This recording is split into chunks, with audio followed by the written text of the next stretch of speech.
The Joy of Motherhood by Buchi Emecheta. Chapter 3. The Mother's Early Life. He who roars like a lion. My sons, you will all grow to be kings among men. He who roars like a lion. My daughters, you will all grow to rock your children's children. Nuego looked up from where she was kneeling and filling her father's evening pipe and smiled at him. Your friend Obede isn't, rather. I can hear people saying his praise names outside. I hear them too. From the number of voices, it seems there are many people out there.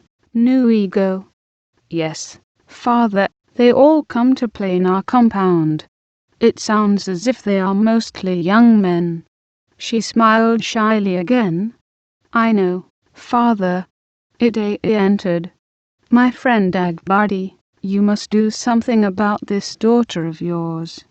He who roars like a lion. Nuego said in salutation. You will live to rock your children's children, daughter of Agbadi and owner. Go, daughter, and bring your father's best in it, and here, fill my pipe, also. Yes, father. Listen, Agbadi. Your outer compound looks as if there is a gathering or something. Let someone marry this girl. She has long passed the age of puberty. You don't want to be another Obi Yamana, do you? Both men laughed. Stupid man, I can't bear to think of him, Agbadi said, puffing at his pipe. The thing is, Nuego is the only part of owner that I have. Of course, she isn't arrogant like her mother, but the way she throws her head back when she looks you in the face, her light walk, I know, I agreed, remembering the happenings of over 16 years before. It all reminds you of Ona. They don't make women like her anymore. No, they don't, my friend. I'm glad we had the best of them. Nuego came in with the palm wine. Where is Ade's pipe, daughter? Oh, father, I forgot. I shall go and bring it. Your daughter's mind is not here. She dreams of her man and her own home. Don't let her dream in vain. After all, her age mates are already having their first and second babies. Stop rejecting young men, Agbadi. Let one of them marry her. Degrees I have promised Amatokwu that I will think about his son. He is one of those out there. They are not bad people, the Amatakwis. And that son has been a great help to his father during the past year. I don't see why he should not make a good husband for Nuego. She would be the senior wife. Nuego brought the pipe, now filled, and said, I'll be outside with my friends, if you want me, father. Agbadi, we are getting on Ide's side. Here we are talking about owner's daughter, when it seems only yesterday that I heard owner screaming as she was being conceived. The two men laughed long and deep. The people of Ibuza were never to forget the night the people of Umuiso came for Nuego. Her father excelled himself. He accepted the normal bride price, to show that he gave his blessing to the marriage. But he sent his daughter away with 7 hefty men and 7 young girls carrying her personal possessions. There were 7 goats, baskets, and baskets of yams, yards, and yards of white man's cloth, 24 homespun lappers, rows and rows of horse trinkets and coral beads. Her ornamented cooking pots and gaudy calabashes were attractively arranged round crates of clearest oils. A new and more beautiful effigy of the slave woman who was her Kai was made, and placed on top of all Nuego's possessions, to guard her against any evil eye. It was indeed a night of wealth display. No one had ever seen anything like it. Even today, if a new bride is too mouthy about her people, she will be effectively challenged. But are your people more generous than Wakocha Ragbadi of Ogbole?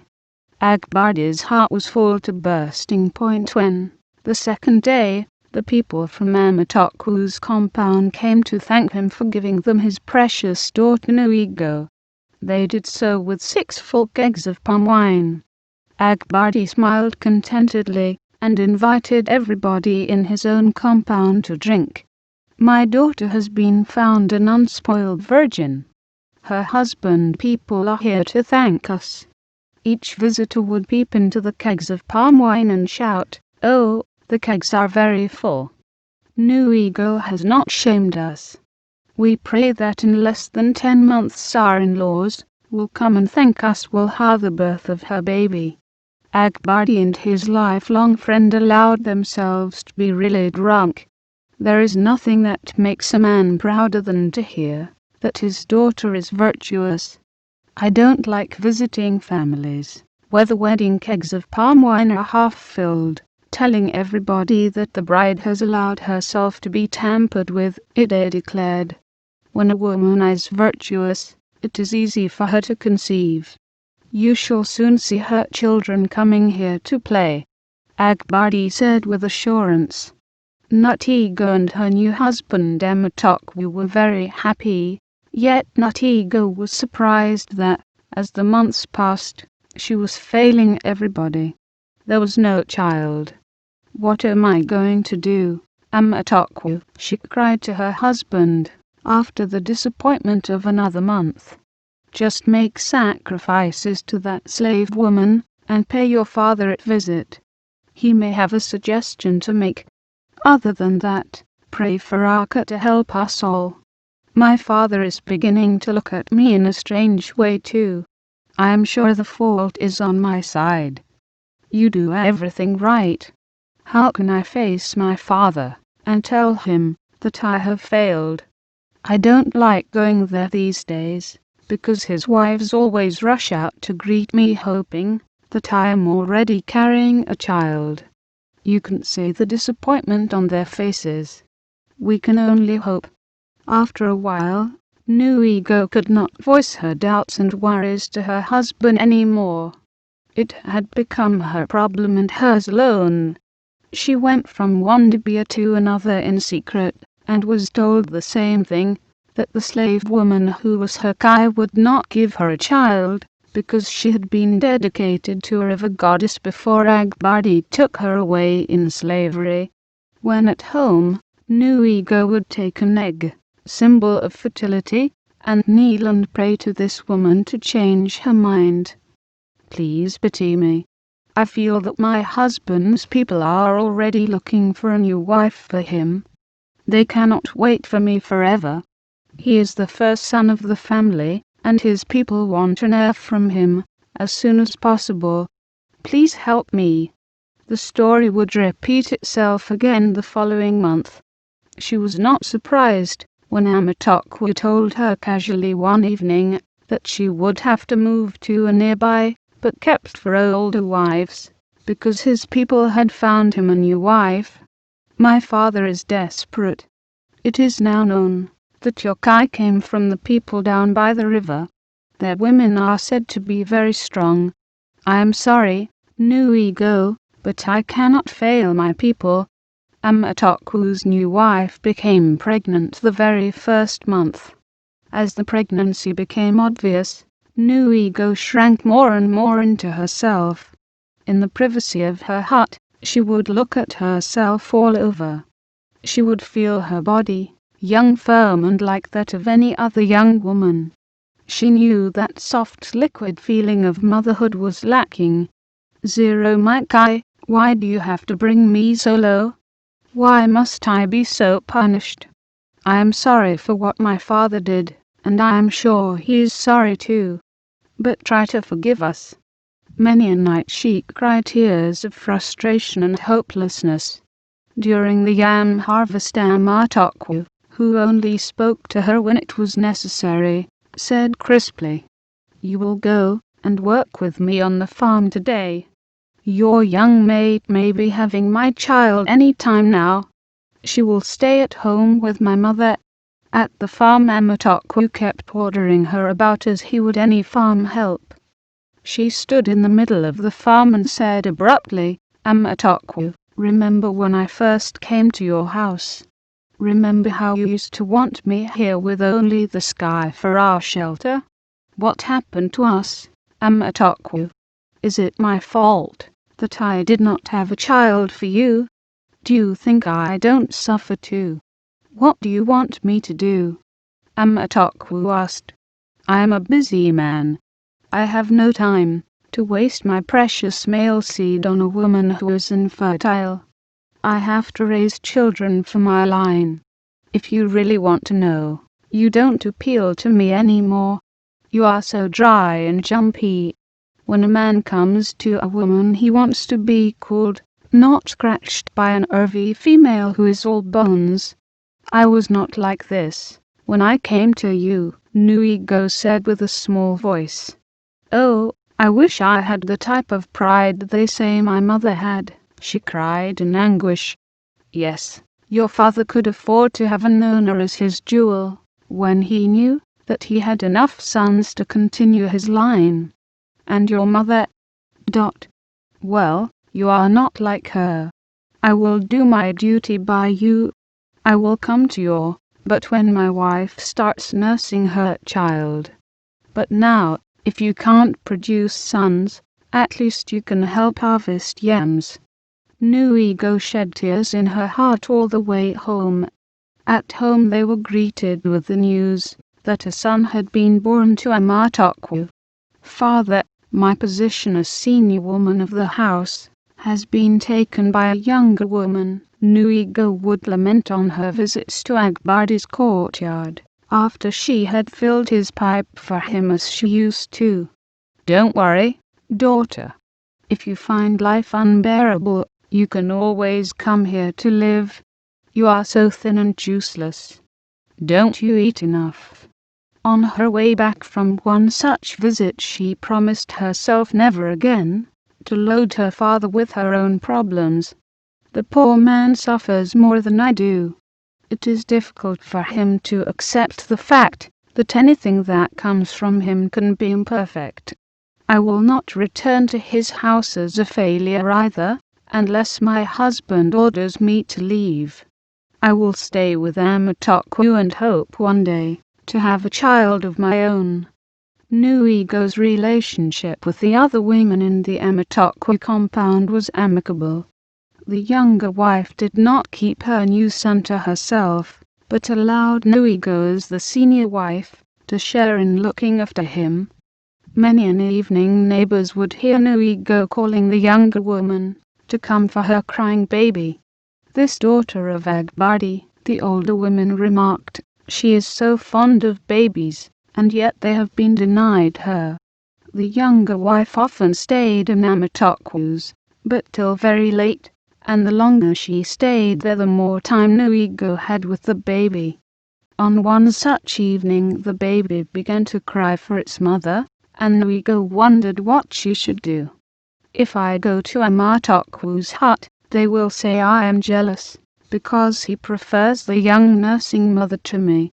All the same it is wrong for him to do so, not giving the new wife a chance to wean her child, before calling her into his hut. But I haven't even the courage to enforce our rules since my position as senior wife is now being eroded. She looked at the crying child again. Why not breastfeed him herself? The mother wouldn't mind. She wouldn't even know. Nuego locked her hut, lay beside the child, and gave him her virgin breasts. She closed her eyes as contentment ran through her whole body. The baby's restlessness abated, and he sucked hungrily, though there was no milk. For her part, she felt some of the fulfillment for which she yearned. Comforted, they both fell asleep. The new wife was full of apology the next morning for not having come for her baby. Sorry, senior wife. I knocked at your door, but you must have been sleeping, so I knew that our son must be all right. It's our husband. He just won't let me go. That's quite all right. Here is your baby. This became almost the daily pattern, and Nuego did not discourage it. On one evening, she noticed that milk was dripping from her still firm breasts, which were responding to the child's regular stimulation. She ran to the effigy of her Kai and cried once more, "Why don't you let me have my own children? Look, I am full of milk. I can't be barren or useless as my father said. Why are you so wicked to me?" Before the baby was scarcely a year old, it became clear that the young wife was expecting another child. Nuego took up the boy's feeding in earnest. She would sing and coo to him and say, "Why did you not come to me? I cried in the night and longed for a child like you. Why did you not come to me?" The notion of just taking the child, who had by now become very attached to her, occurred to Nuego. Many a time on her way to the stream she longed to run away, miles and miles from anywhere. But the thought of her father's displeasure restrained her from the idea. Harming anyone never crossed her mind. All she wanted was a child to cuddle and to love. Allowing this child to suckle as much as it wanted relieved her agony, and when they were both satisfied, he would nestle against her and rest. On the eve of the day Emetolko's second wife was giving birth, the pain hit Nuego with such force that she could stand it no longer. When she thought no one was looking, she took the boy and went into her own inner room, forgetting to lock her door. She began to appeal to the boy to either be her child or send her some of his friends from the other world. Not knowing she was being watched, she put the child to her breasts. The next thing she felt was a double blow from behind. She almost died of shock to see her husband there. The child was snatched from her, and her father Ragbadi was summoned. He took only one look at his daughter, then said, "Amatolkos, I don't blame you for beating her so badly. We will not quarrel, for we are in-laws, but let me take her to my house, so that she can rest for a while and I can look after her. Who knows, maybe after the calming effect of her family she will be cool enough inside to be fertile. At the moment, whatever the juice is that forms children in a woman has been dried out of my daughter by anxiety. Let her stay with me for a while." Nwakocha Ragbadi took his daughter home. Most of his wives, now elderly, were sympathetic and nursed her mentally back to normal. They made her feel that even though she had not borne a child, her father's house was bursting with babies she could regard as her own. Her father renewed his expensive sacrifices to her Kai, begging the slave woman to forgive him for taking her away from her original home. He told her through the rising smoke of the slaughtered animals that he had stopped dealing in slaves and had offered freedom to the ones in his household. He even joined a group of leaders who encouraged slaves to return to their places of origin if they could remember from where they came. All those in his own compound who refused to go were adopted as his children. He had seen to it that proper adoption procedure was carried out, in that they were dipped in the local stream and had the chalk of acceptance sprinkled on them. It would be illegal for anyone in the future to refer to them as slaves. They were now Agbadi's children. He made all these concessions for the emotional health of his beloved daughter Nuego.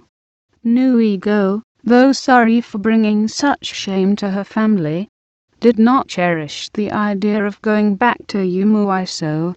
She noticed, as did everyone, that she was putting on healthier flesh as a result of her new ability to sleep well. Gone was her jumpiness. Gone was the dryness which her people never liked in a woman. She was softer and plumper, and relaxed and happy. Her good humor returned, and when her peals of laughter rang out, Agbadi would jump up from where he was usually lying. thinking that her mother, his had come back to him. In Nuego were combined some of Ona's characteristics and some of his. She was more polite, less abusive and aggressive than Ona, and, unlike her, had a singleness of purpose, wanting one thing at a time, and wanting it badly, whereas few men could have coped with, let alone controlled Ona. This was not the case with Nuego. It was clear, however, that she did not want to go back to Amatokwo's house. She was taking the trouble to look more feminine than usual, Agbardi noticed. That was a quality many abuser men appreciated. They wanted women who could claim to be helpless without them. Nuego was not surprised to see men conferring in secret with her father. This time he wanted a man who would be patient with her, who would value his daughter enough to understand her. A man who would take the trouble to make her happy. Feeling this way, he refused all very handsome-looking men, for he knew that, though they might be able to make love well, handsome men often felt it unnecessary to be loving. The art of loving, he knew, required deeper men. Men who did not have to spend every moment of their time working and worrying about food and the farm. Men who could spare their time to think. This quality was becoming rarer and rarer, Agbardi found, and sometimes he thought it was actually dying out with his own generation. He would rather give his daughter to an old chief with a sense of the tried, traditional values than to some modern young man who only wanted her because of her family name. Agbardi prayed that he might find the right man soon, for he was well aware of the restless rightness in Nuego. Nor had he forgotten the last promise he had made to Ona when she was dying, and had said to him, "Our daughter must be provided with man of her own, if she wants it so, a man to father her children." Yes, there were signs now that Nuego longed for one. Agbardi was no different from many men. He himself might take wives, and then neglect them for years. Apart from seeing that they each received their 1 yam a day, he could bring his mistress to sleep with him right in his courtyard, while his wives pined and bit their nails for a word from him. But when it came to his own daughter, she must have a man who would cherish her. As usual with such serious family matters, Agbardi conferred with his old friend Idai about the problem of the right suitor. "I wish Nuego had been born in our time. When we were young, men valued the type of beauty she has," he mused. Idai smiled knowingly. "Nevertheless, the fact is, my friend, she was not born then. She was born in her own time. Things have changed a lot. This is the age of the white man. Nowadays every young man wants to cement his mud, but and cover it with corrugated iron sheets instead of the palm leaves we are used to. You'll just have to accept a man of today." Agbardi. There was a pause as they both enjoyed the tobacco-flavored smoke from their clay pipes. Then Idai asked, "There must be one family you favor among all these people coming to you?" "Yes, my friend. I would have liked her to marry into the Olam family, but the man in question is not an abuser. He is in a white man's job in a place they call Lagos. They say any fool can be rich in such places. I don't trust men who can't make it here in abusers," Agbardi said. He could not help feeling that only lazy men who could not face farm work went to the coast to work, leaving the land which their parents and great-great-grandparents had worked and cared for. Things like working on ships, the railway, road building, were beyond his comprehension.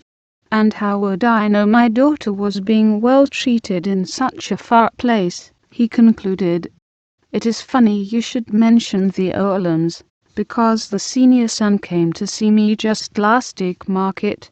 Though he didn't spell it out, I imagined he wanted Nuego for himself, and as he already has 2 wives and many children, I did not think it worth bothering to worry you with. But if it is for his brother who is away, I don't see why you shouldn't let Nuego try him." From outside came the sounds of goats bleating, children playing, the voices of women singing to their babies. But inside the courtyard there was a long silence, during which Agbadi chewed the edge of his mouth furiously, trying to decide his daughter's future. "You never know," said Ide. "Her scheme may give her some peace, if she leaves Abuser. I don't think it would be a bad thing for the house of Amatoku either." "What of the Amatakwas?" Agbadi snapped. "That marriage should never have taken place. I don't think much of people who will treat a woman because she has not yet borne a child. You can afford to think that way. The Amatakwas cannot. I would like Nuego to go away from here, so they are not able to know much of her movements. You know, the usual prying and gossiping. They are bound to affect Nuego somehow. Amatoku's new wife is expecting another child, so I am sure he would welcome the return of Nuego's bride price. He'll need it to pay for another woman, or else at the rate he is going he will kill his present wife.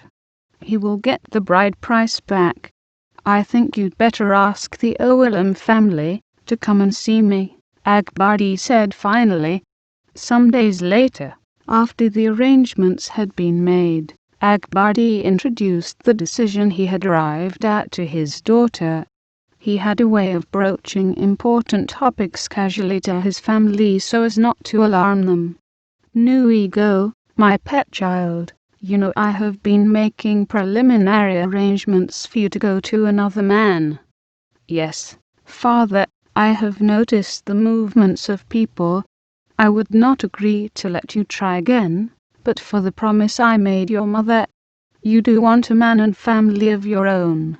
"Oh, very much, father," Nuego replied, looking up from the tobaccos he was grinding on 2 pieces of stone for his pipe. "When one grows old, one needs children to look after one. If you have no children, and your parents have gone, who can you call your own?" "That is true, my daughter. However, my only fear is that we do not know the man I have in mind. His family here are good, hard-working people, though. This man's name is Nefoelim, and he has been in Lagos for 5 years. He has saved and sent the bride price, so he must be working hard there. I wish I did not have to go so far away from you, father, but if you wish it so it will be. I think it is better that way. Amatoku and his family will no longer be able to see you and compare notes. If Alyssa wills it, father, you will be leaving next day, then. The first son of the Owilum family will take you to his brother in Lagos. I don't want it noised about, not even among my wives. I know it will be regarded as an odd move. Besides, you had enough publicity the last time you left your father's compound. You do not want me to go and see the people of my new family here in Abuser." "No, my daughter. I think the chief wife of the older Owilum brother, they call her Adanquo, knows, and from what I have heard of her, she is a good senior wife, and has been saying prayers for you. I don't want you to see them yet." A slightly pained look momentarily passed over Nuego's face, but she cheered herself by saying lightly, "Maybe the next time I come back, I shall come with a string of children." "That is our prayer, and I am sure it will be like that," Agbadi said in all seriousness. It was with pride that Nwakocha Agbadi returned the 20 bags of cowries to his former son-in-law, and he even added a live goat as a token of insult. He had not waited to listen to Amatoku's protestations that he had not sent Nuego away. However, The goat was too tempting for Amatokwe to refuse, though by the time he sent people to thank his former in-laws, he learned that Nuego had left for Lagos. Let her go, he consoled himself. She is as barren as a desert.